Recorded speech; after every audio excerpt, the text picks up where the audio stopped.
नमस्कार विद्यार्थी मित्रांनो, आज आपण 12वी commerce book keeping and accountancy या विषयातील unit number 1 introduction to partnership and partnership final account या युनिटवरती चर्चा करणार आहोत। इंट्रोडक्शन टू पार्टनरशिप याचा मराठीमध्ये अर्थ भागीदारी संस्थेची ओळख असा होतो अँड पार्टनरशिप फायनल अकाउंट म्हणजेच या भागीदारी संस्थेची वर्षाअखेरची खाती फायनल अकाउंट्स या बाबतीत या ठिकाणी आपण चर्चा करणार आहे। प्रथम आपल्याला पार्टनरशिपबद्दलची इंट्रोडक्शन प्रस्तावना दिलेली आहे। The sole proprietorship has its limitations such as limited capital, limited managerial ability, unlimited liability, no stability, absence of specialization, etc. Hence, when a business is to be set up on a scale which needs more capital and innovations, more risk, two or more persons come together to run it. बघा इथंपर्यंत काय सांगितलेलं आहे, the sole proprietorship has its limitations. एकल व्यापारी संस्थे गेल्या वर्षामध्ये आपण बघितलेल्या आहे, त्यामध्ये तिच्या काही मर्यादा होत्या।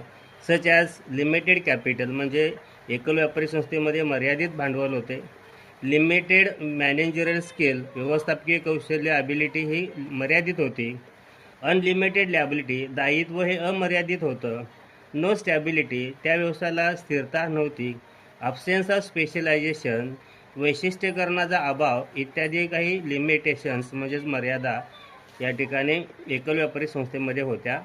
हेन्स म्हणून when a business is to be set up on a scale which needs more capital and innovations involves more risk. आणि जेव्हा या ठिकाणी व्यवसाय व्यवस्थित पद्धतीनं सेट झाल्यानंतर, मोठ्या प्रमाणावर व्यवसाय सुरू झाल्यानंतर या ठिकाणी जादा भांडवलाची आणि जादा रिस्क म्हणजे जादा धोके त्यामध्ये समाविष्ट झाले।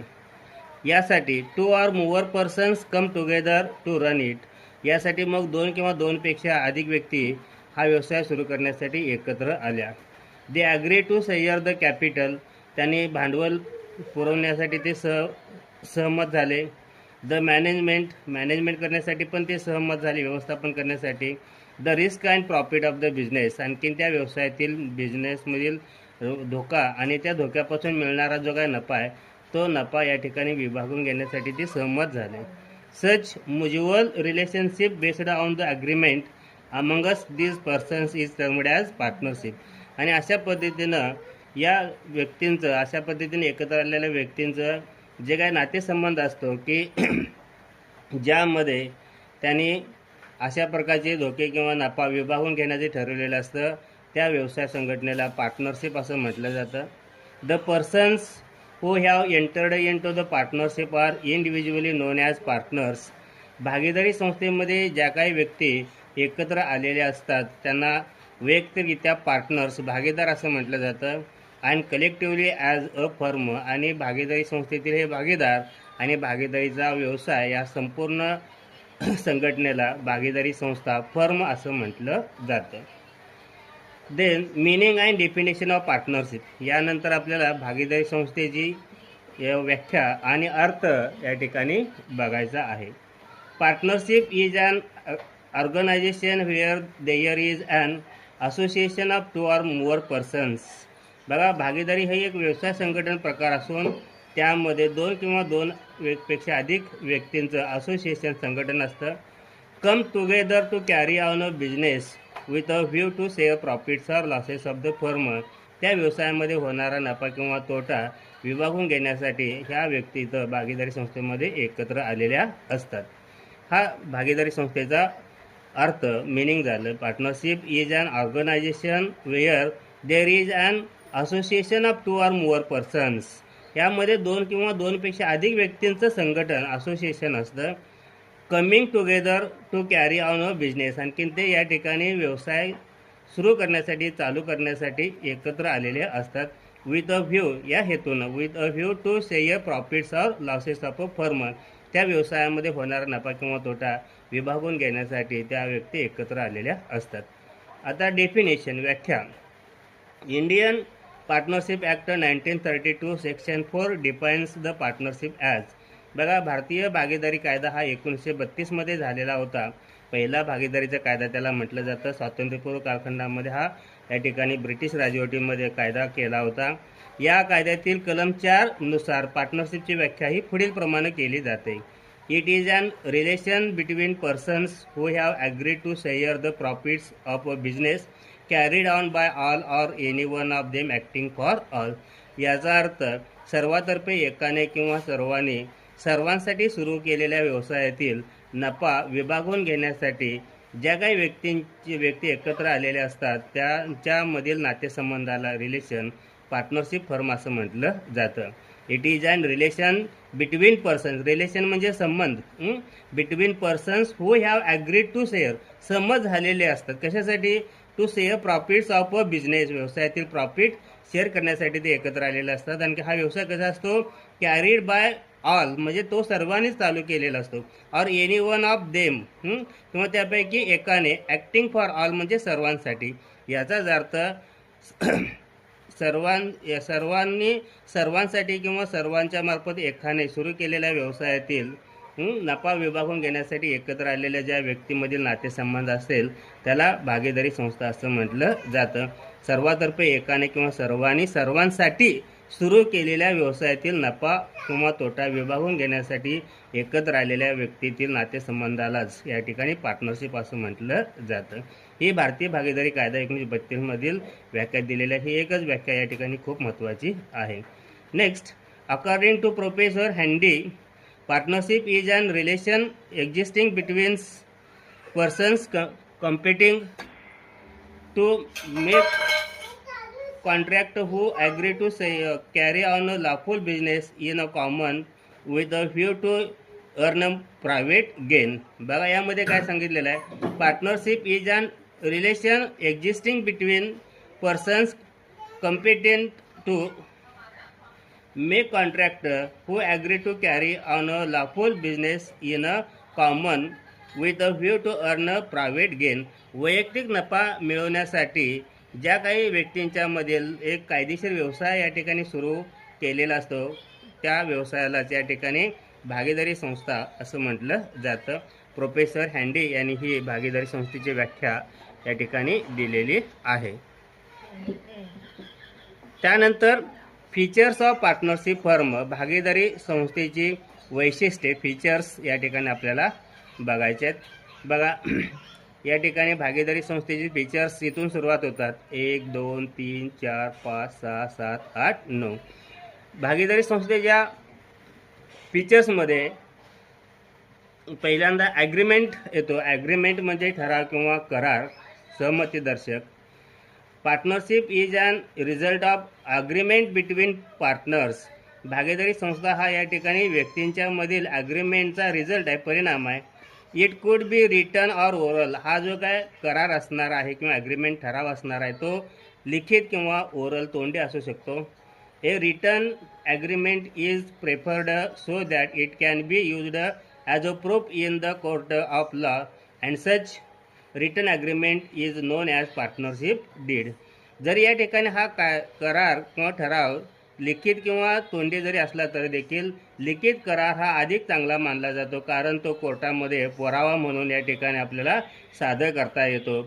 अशा पद्धतीनं जो काय भागीदारांच्या मधील व्यक्तींच्या मधील रिटन ॲग्रीमेंट असते, ठराव असतो, त्यालाच पार्टनरशिप डीड, भागीदारीचा करार असं म्हटलं जातं. नेक्स्ट फीचरमध्ये येतं नंबर ऑफ पार्टनर्स. भागीदारांची संख्या. भागीदारी संस्था स्थापन करत असताना भागीदारीमध्ये किती व्यक्ती एकत्र आल्या पाहिजेत हे या ठिकाणी या कलमामध्ये आपल्याला दिलेलं आहे. Minimum 2 persons are needed to start a partnership firm and the maximum number of partners are 50 according to companies act 2013 amendment in 2014. या ठिकाणी भागीदारीची स्थापना करत असताना कमीत कमी 2 व्यक्तींची गरज असते आणि कंपनी कायदा 2013 मधील 2014 मध्ये जे या ठिकाणी अमेंडमेंट झालेलं आहे त्यानुसार जास्तीत जास्त भागीदारांची संख्या ही 50 या ठिकाणी निश्चित केलेली आहे. अगोदर ही संख्या 20 होती, परंतु कंपनी कायदा 2013मध्ये भागीदारांची मॅक्झिमम जी काय लिमिट असणार आहे ते 50पर्यंत गेलेलं आहे. म्हणजे कमीत कमी 2 आणि मॅक्झिमम जास्तीत जास्त 50 व्यक्ती एकत्र येऊन भागीदारी संस्था स्थापन करता येते. नेक्स्ट फीचरमध्ये येतं lawful business.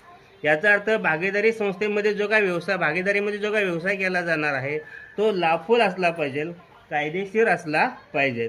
Business undertaken by a partnership should be lawful. तो या ठिकाणी कायदेशीर असला पाहिजे, म्हणजे कायद्यानं त्या व्यवसायाला मान्यता असली पाहिजे. It can not undertake business such which is not allowed by the state. या ठिकाणी हा जो काय व्यवसाय भागीदारीनं सुरू केलेला आहे तो राज्य सरकारनं या ठिकाणी म्हणजे नॉट अलाउड असला पाहिजे, म्हणजे त्यांनी तो स्वीकारलेला नसला पाहिजे या ठिकाणी, म्हणजे त्याला राज्य सरकारची मान्यता असला पाहिजे. The definition of partnership also does not permit any illegal business. भागीदारीच्या डेफिनेशनमध्ये सुद्धा या ठिकाणी कोणताही इलिगल बेकायदेशीर व्यवसायाला या ठिकाणी परवानगी दिली जात नाही. म्हणजेच भागीदारी संस्थेमध्ये सुरू केलेला व्यवसाय हा लॉफुल असला पाहिजे, कायद्यानं त्याला मान्यता असली पाहिजे. Next fourth feature, sharing of profit and losses. The purpose of partnership is to earn a maximum profit. भागीदारीचा मुख्य हेतू हा जास्तीत जास्त नफा कमवणं हा असतो. Partners who have to share profits and losses according to the ratio given in the agreement. भागीदाराने जो काय होणार नफा किंवा तोटा असेल तो ॲग्रीमेंटमध्ये, ठरावामध्ये जो काही रेशो प्रमाण दिलेलं असतं त्या प्रमाणामध्ये विभागून घेणं गरजेचं असतं. If the agreement is silent about the ratio, जर त्या ॲग्रीमेंटमध्ये रेशोबद्दल काही माहिती दिली नसेल तर then profit and loss sharing will be equal. त्यावेळेला नफा तोटा समान आपल्याला विभागून घ्यावा लागतो. याचाच अर्थ जेव्हा पार्टनरशिपमध्ये किंवा व्यवसायामध्ये नफा कसा विभागून घ्यायचा हे जर ठरलं नसेल तर त्यावेळेला तो इक्वली वाटून घेतला जातो. नेक्स्ट अनलिमिटेड लॅबिलिटी, अमर्यादित जबाबदारी. The liability of the partners is unlimited joint and several.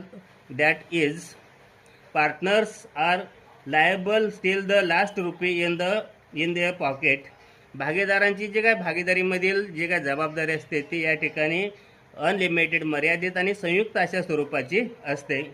या ठिकाणी त्यांच्या खिशातील शेवटच्या पैशापर्यंत या ठिकाणी त्यांची ही जबाबदारी ही अमर्यादित असते.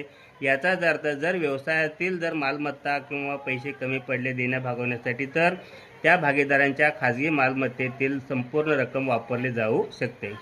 If assets of business is not sufficient to pay liabilities, जर व्यवसायामधील असेट्स मालमत्ता व्यवसायाच्या लॅबिलिटीज भागवण्यासाठी जर सफिशियंट पुरेशा नसतील तर then personal property of the partner can be used. त्यावेळेला भागीदारांची वैयक्तिक मालमत्ता वापरली जाते. If any one of the partner is declared insolvent then his liability will be borne by the solvent partner. जर भागीदारांच्यापैकी एखाद्या भागीदाराला इनसॉल्वंट, नादार, दिवाळखोर जर घोषित केला असेल तर त्यावेळेला त्याचं जे काही देणं असेल ते देणं सॉल्वंट पार्टनरने म्हणजे सक्षम भागीदाराने विभागून घेणं गरजेचं असतं. नेक्स्ट रजिस्ट्रेशन, नोंदणी. Registration of partnership firm is compulsory only in the state of Maharashtra. भागीदारी संस्थेची नोंदणी महाराष्ट्र राज्यामध्येही कंपल्सरी केलेली आहे. With effect from 1 April 2005. 1 April 2005 पासून महाराष्ट्रामध्ये भागीदारीची स्थापना, नोंदणी करणं अनिवार्य ठरलेलं आहे, केलेलं आहे. According to Indian partnership act 1932 registration of partnership firm is optional. It means a firm may or may not be registered. भारतीय भागीदारी कायदा 1932 मध्ये मात्र भागीदारी संस्थेची स्थापना, नोंदणी करणं हे या ठिकाणी ऐच्छिक मानलेलं आहे, ऑप्शनल आहे ते. इट मीन्स म्हणजे a firm may or may not be registered. एखादी संस्था म्हणजे नोंदणी केली जाईल किंवा नोंदणी केली नसली तरी चालते. Registration of the firm merely certifies its existence. या ठिकाणी रजिस्ट्रेशन जे का असणार आहे, नोंदणी जे का असेल ते केवळ भागीदारी संस्थेचं अस्तित्व या ठिकाणी दाखवतं. And it is a purpose of entering the name of partnership firm in the register of registrar. आणि नोंदणी अधिकाऱ्याच्या रजिस्टरमध्ये या ठिकाणी नोंदणी त्या कंपनीचं नाव, भागीदारी संस्थेचं नाव या ठिकाणी लिहिण्याची ही एक प्रक्रिया आहे. त्यालाच आपण रजिस्ट्रेशन असं म्हणतो. म्हणजे भागीदारी संस्थेच्या निबंधकाकडे, रजिस्ट्रारकडे त्या आपल्या भागीदारी संस्थेचं नाव रजिस्टर करून घेणं म्हणजे नोंद करून घेणं गरजेचं असतं. Next, joint ownership and management. एकत्रित मालकी असते, आणखी व्यवस्थापनसुद्धा एकत्रित पद्धतीने केलं जातं. Each partner is joint owner of the property of the firm.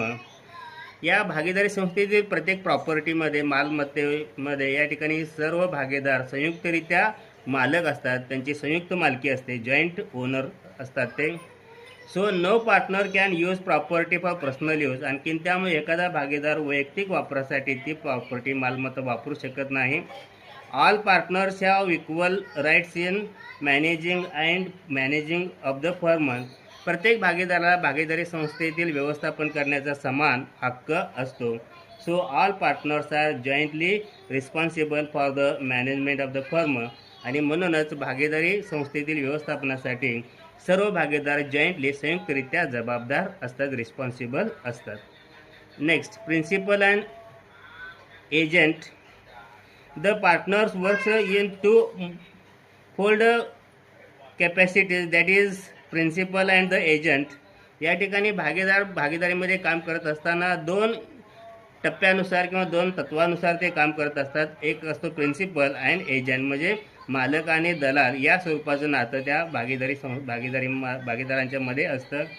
A partner acts as a principal of the firm.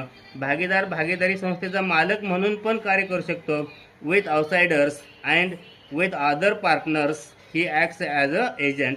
आणि इतर भागीदारांच्या बाबतीत तो एजंट म्हणून, दलाल म्हणून, मध्यस्थ म्हणून पण भूमिका बजावत असतो. म्हणजे भागीदारांची ही भूमिका ही मालक आणि दलाल अशा पद्धतीची असते. थर्ड पार्टीच्या बाबतीत, आउटसाइडरच्या बाबतीत तो मालक असतो आणि भागीदारांच्या बाबतीत तो एजंट, दलाल असतो.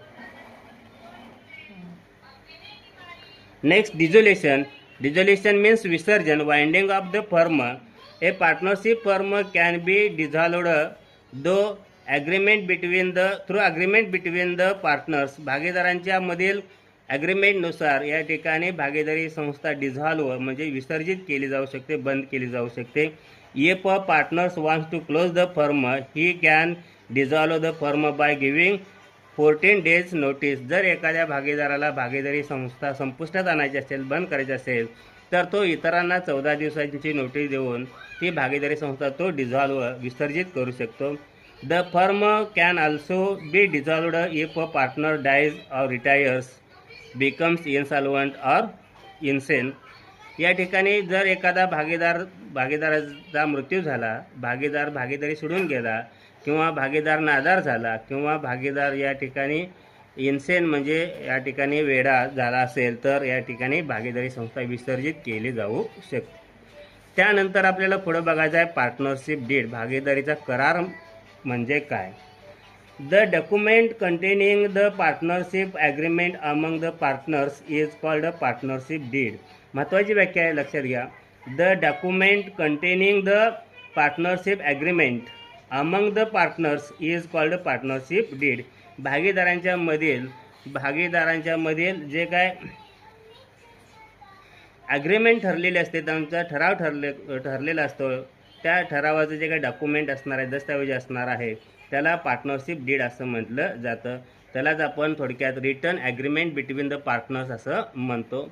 It contains the terms and conditions which are agreed upon bye all the partners. यामध्ये काय असणार आहे, तर यामध्ये भागीदारांनी भागीदारी संस्था स्थापन करत असताना ज्या काय टर्म्स आणि कंडिशन्स निश्चित केलेले असतात, म्हणजे अटी आणि शर्ती ज्या काय निश्चित केलेल्या असतात, त्यांचा समावेश या भागीदारीच्या करारामध्ये असतो. An agreement may be written or oral, but when it's written it is called a deed. हा ठराव तो लिखित किंवा तोंडी असू शकतो, परंतु जर तो लिखित असेल तर त्याला डीड असं म्हटलं जातं. म्हणजेच लिखित स्वरूपाचा written agreement between the partners is called as partnership deed. The partners The Partnership Act doesn't make it compulsory to have a written agreement. Partnership ॲक्टमध्ये मात्र तो अग्रीमेंट रिटर्न असलाच पाहिजे असं काही कंपल्सरी या ठिकाणी दिलेलं नाही, अनिवार्य नाही. हायवेवर तथापि in case of dispute among the partners, भागीदारांच्यामध्ये काही वाद झाला असेल तर त्यावेळेला it is always in the best course to have a written agreement duly signed by all the respective partners. आणि डिस्प्यूटच्या वेळेला म्हणजे वादविवादाच्या वेळेला तो लिखित स्वरूपात असणं हे भागीदारांसाठी चांगलं असतं. आणखीन त्यामध्ये त्या सर्व भागीदारांच्या सह्या या ठिकाणी असल्या पाहिजेत, म्हणजे त्याला संमती असली पाहिजे. And registered under the act, आणखीन कायद्यानुसार त्याची रजिस्टर्ड म्हणजे तो नोंदणी करत असला पाहिजे. Partnership deed contains the rules and regulations formed for the internal management of the firm. बा काय सांगितले, partnership deed contains the rules and regulations. Rules and regulations नियम आणि या ठिकाणी रेग्युलेशन्स दिलेले असतात. It is also an article of the partnership, त्यालाच भागीदारी संस्थेचे आर्टिकल या ठिकाणी म्हटलं जातं, नियमावलीसुद्धा त्याला म्हटलं जातं. पार्टनरशिप डीड म्हणजेच या ठिकाणी आर्टिकल ऑफ द पार्टनरशिप असणार आहे. आर्टिकल म्हणजे नियमावली आपण असं म्हणतो. आता या भागीदारी संस्थेच्या ॲग्रीमेंटमध्ये म्हणजेच पार्टनरशिप डीडमध्ये कशा कशाचा समावेश असतो, त्यामध्ये काय लिहिलेलं असतं किंवा लिहावं लागतं ते या ठिकाणी पुढील टप्प्यामध्ये आपल्याला बघायचं आहे. Contents of the partnership deed म्हणजे भागीदारीच्या करारामध्ये कोणते घटक समाविष्ट झालेले असतात. First, name and address of the firm and its main business. या पार्टनरशिप डीडमध्ये पहिल्यांदा भागीदारी संस्थेचं नाव, नेम, ॲड्रेस, त्याचा पत्ता आणि मेन बिझनेस कोणत्या स्वरूपाचा व्यवसाय करायचा आहे ते यामध्ये ठरलेलं असतं. Next, name and address of all the partners and duration of the partnership. त्याचबरोबर भागीदारांची नावे आणि भागीदारांचे पत्ते यामध्ये समाविष्ट असतात. त्याचबरोबर भागीदारीचा कालावधीसुद्धा त्यामध्ये ठरलेला असतो, duration of the partnership. Next, capital contribution of all the partners. त्यामध्ये प्रत्येक भागीदाराने किती भांडवल पुरवलेलं आहे ते या ठिकाणी आपल्याला लिहावं लागतं, दिलेलं असतं त्यामध्ये. Next, ratio in which profits and losses are to be shared. नफा तोटा कोणत्या रेशोमध्ये विभागून घ्यायचा त्याबद्दलची सुद्धा माहिती त्यामध्ये असणार आहे. Rights, duties and liabilities of the partners. भागीदारांचे हक, अधिकार, ड्युटीज कर्तव्य आणि लॅबिलिटीज मर्यादा या ठिकाणी त्या पार्टनरशिप डीडमध्ये दिलेल्या असतात. Next, provisions related to admission, retirement, death etcetera of the partners. भागीदाराचा प्रवेश असेल, भागीदाराची निवृत्ती असेल, भागीदाराचा मृत्यू असेल, त्या वेळच्या घटनेमधील काय तरतुदी असणार आहे त्या तरतुदींचा समावेश यामध्ये असतो. Rate of interest on capital, loan, drawing etcetera. त्याचबरोबर भांडवलावरील व्याज, कर्जावरील व्याज, उचल घेतलेल्या रकमेवरील व्याज या व्याजांचा दरसुद्धा त्यामध्ये दिलेला असतो. Salaries, commission etcetera if payable to any partner. जर एखाद्या भागीदाराला पगार किंवा कमिशन मोबदला द्यायचा असेल तर त्याचीसुद्धा माहिती त्यामध्ये दिलेली असते. Settlement of accounts on the dissolution of the firm. भागीदारी संस्था विसर्जित करत असताना अकाउंट कशा पद्धतीनं सेटल करायची म्हणजे भागवायची त्याबद्दलसुद्धा, म्हणजे थोडक्यात विसर्जन, डिझोल्युशन कशा पद्धतीने केलं जाईल त्याबद्दलची माहिती यामध्ये दिलेली असते. Methods of settlement of disputes among the partners. त्यानंतर भागीदारांच्यामध्ये काही डिस्प्यूट्स या ठिकाणी वाद झाले असतील तर तो वाद कशा पद्धतीनं मिटवायचा त्याबद्दल देखील माहिती त्यामध्ये दिलेली असते. Any other matter relating to the conduct of the business. त्याचबरोबर व्यवसाय सुरू करत असताना, चालू ठेवत असताना इतर काही बाबींच्या बाबतीत या ठिकाणी काही कंडिशन्स आपण त्यामध्ये दिलेले असतात. एनी अदर मॅटर्स, संबंध बाबी relating to the conduct of the business. व्यवसाय सुरू करत असताना व्यवसायाच्या बाबतीत संबंधित इतर ज्या काही बाबी असणार आहेत, मॅटर्स असतील, त्याचा पण समावेश यामध्ये दिलेला असतो. अशा पद्धतीनं भागीदारी संस्थेच्या डीडमध्ये, करारामध्ये या ठिकाणी माहिती दिलेली असते, कंटेंट्स असते. त्यानंतर इम्पॉर्टन्स ऑफ पार्टनरशिप डीड याबद्दलची माहिती आपल्याला बघायची आहे. इम्पॉर्टन्स ऑफ पार्टनरशिप डीड, भागीदारी संस्थेच्या कराराचं महत्त्व. Partnership deed is a very important document because it is the written agreement which contains all the terms and conditions of the partnership business. बघा, partnership deed is a very important document. तो एक partnership did आहे एक अत्यंत महत्त्वाचा असा document दस्तावेज बनतो, कारण it is the written agreement, तो एक लिखित स्वरूपाचा ठराव असतो. विच कंटेन्स, त्यामध्ये all the terms and conditions of the partnership business, भागीदारी संस्थेच्या सर्व टर्म्स अँड कंडिशन्स त्यामध्ये दिलेले असतात. आणखीन त्यामुळे भागीदारीचा करार जो असणार आहे तो एक अत्यंत महत्त्वाचा डॉक्युमेंट या ठिकाणी निर्माण होतो, दस्तावेज निर्माण होतो. It forms the basis of mutual relationship among the partners, यामध्ये सर्व भागीदारांच्या मधील या ठिकाणी जे काय म्युच्युअल रिलेशनशिप असणार आहे, संयुक्तपणे या ठिकाणी त्यांच्यातील जो काही नातेसंबंध असणार आहे त्या नातेसंबंधावरती ते आधारित असतं. More partnership deed regulates the rights, duties and liabilities of all the partners as well as of the firm. त्याचबरोबर भागीदारीच्या करारामध्ये भागीदारांचे या ठिकाणी अधिकार, कर्तव्य आणि जबाबदाऱ्या याबद्दलची माहिती त्या ठिकाणी दिलेली असते, रेग्युलेट ते करत असतात. त्याचबरोबर भागीदारी संस्थेच्या बाबतीतले सुद्धा काही अधिकार आणि कर्तव्य आणि मर्यादा असतील त्या निश्चित केल्या जातात. So by having partnership deed, partners disputes in future may be avoided. आणखीन या पार्टनरशिप डीडमुळे भविष्यामधील भागीदारांच्या मधील जे काय डिस्प्यूट्स, वाद निर्माण होणारे असतात ते अवॉइड केले जातात, टाळले जाऊ शकतात. नेक्स्ट,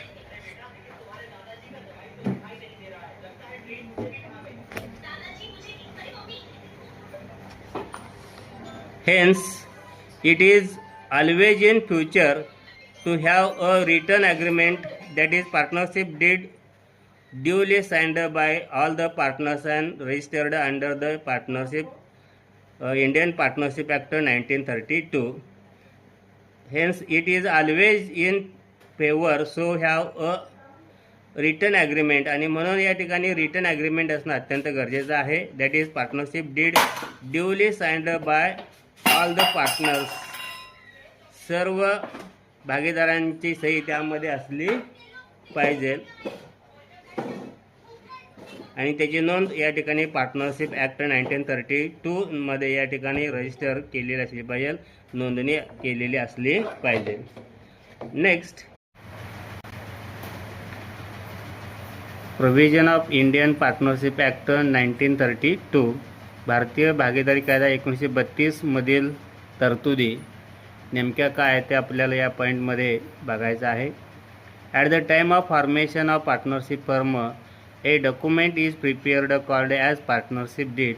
भागीदारी संस्थेची स्थापना करण्याच्या वेळी एक दस्तऐवज तयार केला जातो, त्याला पार्टनरशिप डीड असं म्हटलं जातं. And all terms and conditions are mention in to the deed, आणि सर्व अटी आणि शर्ती त्या डीडमध्ये, करारामध्ये मेन्शन केलेल्या असतात, म्हणजे सांगितलेले असतात.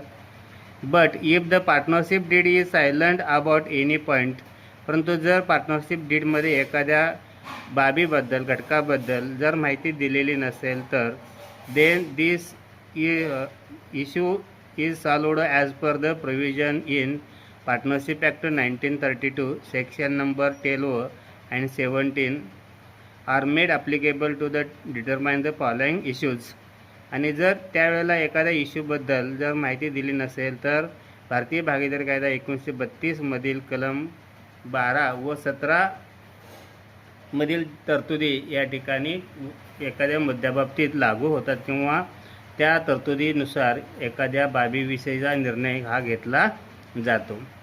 फर्स्ट, डिस्ट्रीब्युशन ऑफ प्रॉफिट, नफ्याची विभागणी. If the partnership deed is silent about the profit sharing ratio, जर प्रॉफिट शेअरिंग रेशोबद्दल भागीदारी संस्थेमध्ये माहिती दिली नसल्यास then the profit and losses are distributed among the partners in equal ratio. अशा वेळेला सर्व भागीदारांच्या मधील नफा हा इक्वल रेशोमध्ये समान विभागून दिला जातो. Next, interest on drawings. As per the provision of Indian Partnership Act 1932, if the date of drawing is not given, then average of 6 months interest is charged on drawings. जर भारतीय भागीदारी कायदा 1932 मधील तरतुदीनुसार जर उचल घेतल्याची तारीख जर दिली नसल्यास तर त्यावेळेला उचल रकमेवरती सरासरी 6 महिन्याचे व्याज आकारले जाते. Next 3rd number, interest on partners loan, भागीदारांच्या कर्जावरील व्याज. If the partners provides additional amount to the business as loan, जर एखाद्या भागीदारानं भागीदारी संस्थेला भांडवला व्यतिरिक्त लोन म्हणून काही रक्कम पुरवली असल्यास म्हणजे कर्ज दिले असल्यास, but rate of interest on loan is not given, परंतु त्यावेळेला जर व्याजाचा दर उचल रकमेवरील व्याजाचा जर दिला नसेल तर then 6% per annum interest is allowed, त्यावेळेला उचल रकमेवरती 6% दरानं व्याज या ठिकाणी आकारलं जातं. व्याजाचा दर जर माहिती नसेल तर जास्तीत जास्त 6% व्याज आपल्याला कर्जावरती आकारता येतं किंवा देता येतं. नेक्स्ट, इंटरेस्ट ऑन कॅपिटल, भांडवल रकमेवरील व्याज. If the partnership deed is silent about interest on capital then interest is not allowed, जर भागीदारीच्या करारामध्ये जर भांडवलावरील व्याजाबद्दल काही माहिती दिली नसल्यास तर त्यावेळेला व्याजावर कॅपिटलवरती व्याज आकारलं जात नाही. If the partnership deed is silent about interest on capital, भांडवलावरील व्याजदराबद्दल भागीदारी करारामध्ये काही उल्लेख नसल्यास then interest is not allowed, त्यावेळेला इंटरेस्ट आपल्याला अलाउड करता येणार नाही, देता येणार नाही. म्हणजेच पार्टनरशिप डीडमध्ये जर भांडवलावरील व्याजाबद्दल उल्लेख असेल तरच भांडवलावरती व्याज देता येतं, अन्यथा भांडवलावरती व्याज देता येत नाही किंवा भागीदारांना ते भागीदारी संस्थेमधून घेता येणार नाही. Salary or commission to partners, भागीदारांचा पगार किंवा मोबदला. As per the provisions made in the Indian partnership act 1932, no salary, commission, allowance or any remuneration is to be given to any of the partners for any extra work done for the firm. बघा, भारतीय भागीदारी कायदा 1932 मधील तरतुदीनुसार कोणत्याही भागीदाराला त्यानं केलेल्या जादा कामासाठी पगार, मोबदला किंवा भत्ता किंवा रेम्युनरेशन, नुकसान भरपाई किंवा मानधन या ठिकाणी दिले जाणार नाही. जादा जरी त्याने काम केले असले तर देखील त्यासाठी अशा पद्धतीचा पगार किंवा मोबदला किंवा भत्ता किंवा रेम्युनरेशन, मानधन देता येणार नाही. However if any provision is made in the partnership deed, परंतु या बाबतीत जर एखादी तरतूद भागीदारी करारामध्ये केली असल्यास then partners are entitled to get commission or salary as per the agreement. अशा वेळेला मग ठरावानुसार भागीदारांना पगार किंवा कमिशन घेता येतं किंवा पगार किंवा कमिशन घेण्याचा अधिकार आहे. Next, admission of a new partner, नवीन भागीदाराचा प्रवेश. As per the provisions of Indian partnership act 1932, no outside person can be admitted in to the firm as a partner without the consent of other partners. भारतीय भागीदार कायदा 1932 मधील तरतुदीनुसार कोणत्याही outside व्यक्तीला, बाहेरील व्यक्तीला या ठिकाणी सर्व भागीदारांची संमती असल्याखेरीज भागीदार म्हणून भागीदारीमध्ये घेता येणार नाही. म्हणजेच जर एखाद्या नवीन व्यक्तीला, भागीदारी संस्थेच्या बाहेरील व्यक्तीला भागीदार म्हणून भागीदारीमध्ये घ्यायचं असल्यास आपल्याला अस्तित्वात असलेल्या सर्व भागीदारांची संमती असणं अत्यंत गरजेचं आहे. विदाउट कन्सेंट, जर या ठिकाणी परवानगी नसेल, सर्वांची सहमती नसेल तर नवीन व्यक्तीला भागीदारीमध्ये घेता येणार नाही. अशा पद्धतीने इंडियन पार्टनरशिप ॲक्ट 1932 मधील प्रोव्हिजन्स तरतुदी आपण या ठिकाणी पाहिलेले आहेत. नेक्स्ट पॉईंट येतो 1.3, मेथड्स ऑफ कॅपिटल अकाउंट. भागीदारांनी भागीदारी संस्थेमध्ये दिलेले जे काय भांडवल असेल ते भांडवल नोंद करण्याच्या पद्धती यामध्ये आपल्याला बघायचे आहेत. Amount in cash or kind brought in by the partners to manage business activities is termed as capital. बघा, व्यवसायाच्या ॲक्टिव्हिटीज पूर्ण करण्यासाठी, त्या ॲक्टिव्हिटीचं व्यवस्थापन करण्यासाठी भागीदारांनी भागीदारी संस्थेमध्ये जे काही जी रोख रक्कम किंवा मालमत्ता आणलेली असते त्याला आपण कॅपिटल असं म्हणतो. Partners maintain and operate some methods of the capital accounts. भागीदार या ठिकाणी कॅपिटल अकाउंटच्या काही पद्धती या ठिकाणी अवलंबू शकतात किंवा ऑपरेट करू शकतात.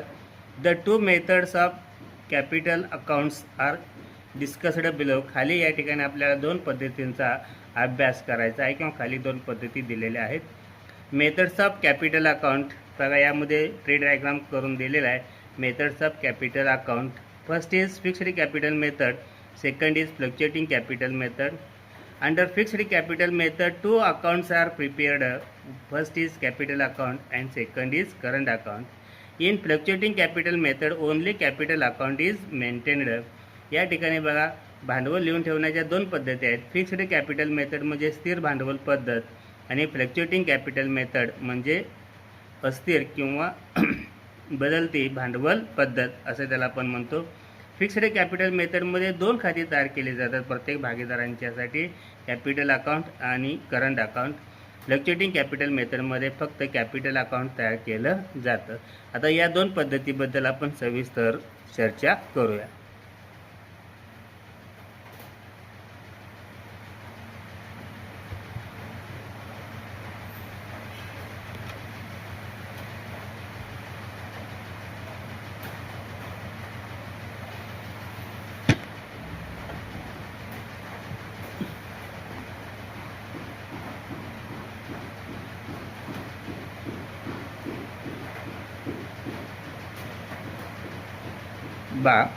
Fixed capital method. In this method, amount of capital of a partner remains the same at the end of that financial year. बघा, in this method, amount of capital of a partner remains the same at the end of financial year. आर्थिक वर्षाच्या शेवटी भागीदारांच्या भांडवल खात्याची जी काही रक्कम असणार आहे ती वर्षाच्या शेवटपर्यंत स्थिर राहते, फिक्स्ड राहते. There is no addition or subtraction from the capital during the year. या पद्धतीमध्ये चालू वर्षामध्ये त्या उचल कॅपिटल रकमेमध्ये कोणतीही जादा रक्कम अधिक केली जाणार नाही किंवा कोणतीही रक्कम काढून घेतली जाणार नाही. When this method is adopted, partners open a new account in name of partners current account. या पद्धतीचा जर अवलंब केला असेल तर भागीदार एक नवीन खातं तयार करतात. त्या खात्याचं नाव असणार आहे पार्टनर्स करंट अकाउंट म्हणजे भागीदारांचे भांडवल खाते. And all the related to capital adjustments are solved through partners current account. आणि भागीदारांच्या बाबतीत या ठिकाणी सर्व किंवा कॅपिटलच्या बाबतीतल्या सर्व तरतुदी या पार्टनर्स करंट अकाउंटमध्ये केल्या जातात. For example, drawings, interest on drawings, interest on capital, partner salary oblique commission, brokerage, share of the profit and losses are recorded in to current account. या सर्व ॲडजस्टमेंट या करंट अकाउंटला केल्यामुळं कॅपिटल अकाउंटमध्ये कोणती नोंद होणार नाही आणि त्यामुळे कॅपिटल अकाउंटची रक्कम या ठिकाणी वर्षाच्या शेवटी बदलत नाही. म्हणजे opening balance of the capital account and closing balance of capital account remains constant in this method and so this method is called as fixed capital method. या पद्धतीमध्ये भागीदारांच्या भांडवल खात्याची शिल्लक ही स्थिर राहत असते म्हणून त्याला फिक्स्ड कॅपिटल मेथड असं म्हटलं जातं. कारण या पद्धतीमध्ये सर्व तरतुदी ह्या करंट अकाउंटमध्ये केलेल्या असतात. म्हणजे ज्या ठिकाणी फिक्स्ड कॅपिटल मेथडमध्ये दोन खाते असणार आहेत, करंट अकाउंट आणि कॅपिटल अकाउंट. त्यातील पार्टनर्स करंट अकाउंट अत्यंत महत्त्वाचं असतं कारण करंट अकाउंटमध्ये या ठिकाणी सर्व तरतुदी या केलेल्या असतात. काही दिलेल्याप्रमाणे या ठिकाणी कॅपिटल अकाउंट असणार आहे. त्यानंतर जे मेथड असणार आहे ते म्हणजे fluctuating capital method. Fluctuating capital मेथडमध्ये in this method amount of capital balance changes every year. या पद्धतीमध्ये भांडवल खात्याची जो काय शिल्लक असेल ती शिल्लक प्रत्येक वर्षी बदलते. In this method amount of capital balance changes every year. प्रत्येक वर्षी ती बदलते. It is called as fluctuating capital method आणि म्हणून त्याला फ्लक्च्युएटिंग कॅपिटल मेथड असं म्हटलं जातं. In this method the partners current account is not open. या पद्धतीमध्ये भागीदारांचं करंट खातं उघडलं जाणार नाही, चालू खातं उघडलं जाणार नाही. हेन्स म्हणून all adjustments are solved through capital account, आणि सर्व तरतुदी ह्या कॅपिटल अकाउंटमध्ये सॉल्व केल्या जातात, नोंद केल्या जातात. Following are the general adjustments related to capital. खाली दिलेल्या काही सामान्य तरतुदी या ठिकाणी भांडवल खात्याच्या संबंधित असतात. First is initial or opening balance of capital. कॅपिटलचा सुरुवातीची जे काही शिल्लक असणार आहे ती त्याला आपण ओपनिंग बॅलन्स म्हणतो. Addition capital brought by the partners in cash or kind. भागीदारांनी जादा भांडवल जर काही रोख रकमेमध्ये किंवा वस्तूच्या स्वरूपामध्ये आणलं असेल तर त्याची नोंद.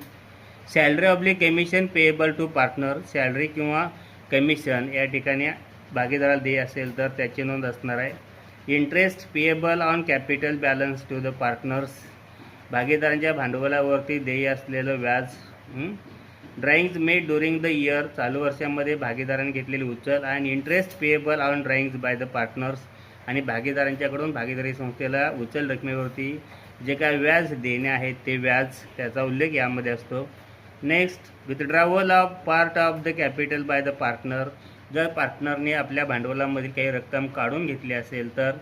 Next, division and transfer of net disposable profit or net adjustable loss of the firm. त्याचबरोबर नेट जो काय प्रॉफिट शिल्लक असणार आहे तो कशा पद्धतीनं भागीदारांच्यामध्ये वाटला जाईल किंवा लॉस झाला असेल तर तो भागीदारांच्यामध्ये कसा ॲडजस्ट केला जाणार आहे त्याची माहिती या कॅपिटल अकाउंटमध्ये किंवा करंट अकाउंटमध्ये दिलेले असतात. जनरली ह्या 7 बाबी या ठिकाणी कॅपिटल अकाउंट किंवा करंट अकाउंटमध्ये असतात. इथं लक्षात ठेवण्याचा सर्वात महत्त्वाचा मुद्दा म्हणजे फ्लक्च्युएटिंग कॅपिटल मेथडमध्ये फक्त कॅपिटल अकाउंट तेवढंच उघडलं जातं आणि सर्व तरतुदी या कॅपिटल अकाउंटलाच केल्या जातात. आणखीन त्यामुळं कॅपिटल अकाउंटचा बॅलन्स प्रत्येक वर्षी बदलतो आणि म्हणून या पद्धतीला फ्लक्च्युएटिंग कॅपिटल मेथड असं म्हटलं जातं. Under this method only capital account is opened to each partner and all adjustments like like drawings, interest on drawings, interest on capital, salary oblique commission payable to partners, net profit or net loss are recorded to capital account, and hence balance of capital account changes every year. So this method is called as fluctuating capital method. धन्यवाद.